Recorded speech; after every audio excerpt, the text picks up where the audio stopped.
Praise the Lord. जय मसीह की। दिव्य वचन के सभी श्रोताओं को शीघ्र आने वाला प्रभु यीशु मसीह के पावन नाम में अभिवादन करते हैं। यशायाह नबी का पुस्तक 33 अध्याय 14 आयत। हम में से कौन प्रचंड आग में रह सकता है? हम में से कौन उस आग में बना रह सकता है जो कभी नहीं बुझेगी? आग हमेशा डरावनी होती है। मनुष्य को उस पर काबू पाना आसान नहीं होता है।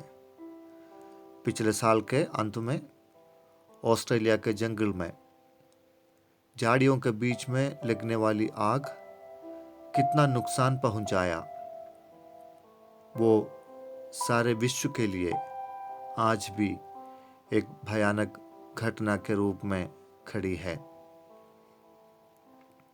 कुछ पल की आग कितनी तबाही मचा सकती है, तो नहीं बुझने वाली प्रचंड आग क्या क्या नहीं कर सकती है।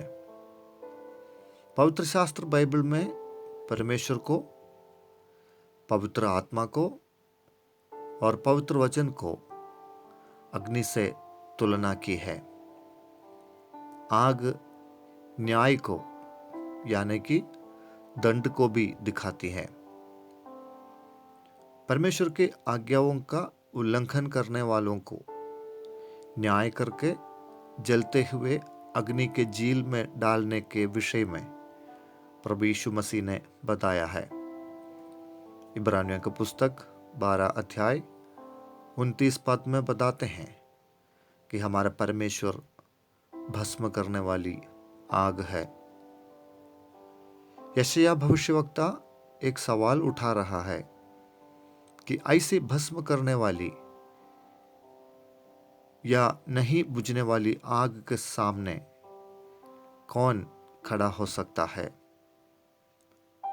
परमेश्वर हमारे मन के विचारों को जांचता है, हमारी कल्पनाओं को भी वो दूर से जानता है और परखता है। हर एक को अपने कामों के अनुसार न्याय करने वाला है। वो किसी का पक्ष नहीं रहता। यहोवा धर्मी है और धर्म से न्याय करता है। प्रभु परमेश्वर के सम्मुख खड़े रहने के लिए हमारे अंदर क्या क्या होना चाहिए? अगर आज की सामाजिक नीतियों को देखकर बताते हैं तो पवित्र बाइबल हमको क्या शिक्षा देती है? पापी मनुष्य धड़धड़ाते हैं, वो कांपते हैं। भक्तहीन उसके सामने सर उठाकर खड़ा नहीं हो पाते हैं। लेकिन जो धर्म से चलता और सीधी बातें बोलता, जो अंधेर के लाभ से घृणा करता, जो घूस नहीं लेता, जो खून की बात सुनने से कान बंद करता और बुराई देखने से आंख मूंद लेता, वो ही ऊंचे स्थानों में निवास करेगा। चाल चलन, वार्तालाप, व्यवहार, लेन देन, सुनने वाली बात और देखने वाली चीजें सब परखा जाता है। प्रभु वो भी सुनता है जो आप बोलते नहीं हैं। प्रभु वो समझता है जो आपने कल्पना भी नहीं की है। प्रभु की नजरों से कुछ भी छिपा नहीं सकते हैं। यदि आप अनंत काल तक जलने वाली अग्नि से बचना चाहता है तो पहले आपको शोधन करने वाली आग के सामने खड़ा होना पड़ेगा।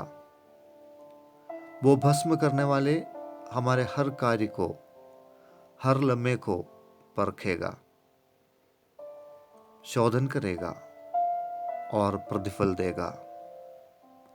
हमको मिलने वाला प्रतिफल क्या होगा? ना बुझने वाली आग होगी या नहीं नाश होने वाला आत्मा। प्रार्थना करें। सर्व सामर्थी प्रेमी और दयालु पिता, नए दिन के लिए, नई आशा के लिए, नए वचन के लिए धन्यवाद। आपके पवित्र चरणों पर हम अपने आप को आत्मसमर्पण करते हैं। प्रभु, आप हमारे जीवन के हर स्तर को जानता है, परखता है और नियंत्रण रखता है। आज के इस वचन के लिए धन्यवाद। कभी नहीं बुझने वाली उस आग से हमें बचाइए पिता। अनंत जीवन की ओर हमें ले जाइए।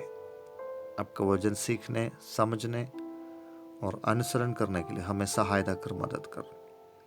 सभी श्रोताओं को आशीष करें।